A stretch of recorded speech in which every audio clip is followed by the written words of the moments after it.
My third or fourth time doing this, so let's get to it. On one of my last videos, this was left. So let's print it. Now, a print like this comes with some challenges. The challenge is the structure.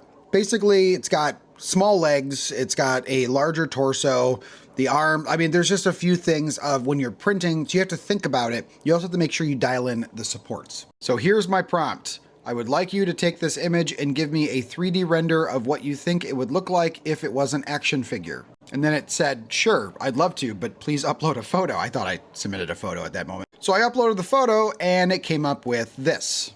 And there is the final render. I think it did a phenomenal job with all that detail.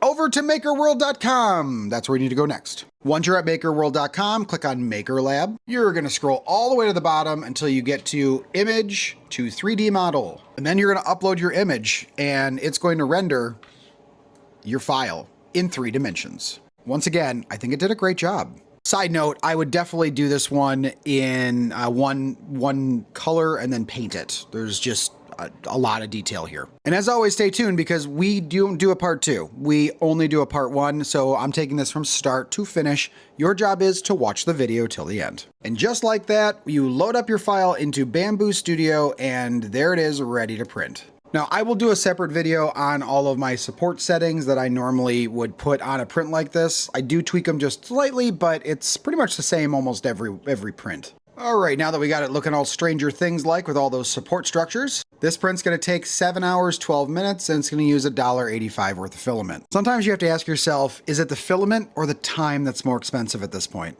Because you can't get back time, people. The more you know. All right, we'll see you in 7 hours. Has it been 7 hours already? It sure has. And I'm happy to report that this came out flawlessly. There was a small casualty and it was my finger. And the print did hurt me. Emotionally and physically.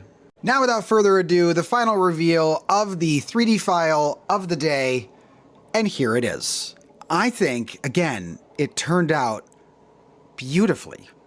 And I am super impressed with the amount of detail here.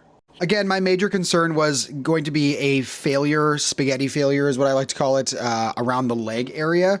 But this was perfect. I didn't slice the file. I didn't do anything to it. I printed it just from bottom to top. And again, very impressed. So once again, we went from this to this to this to this.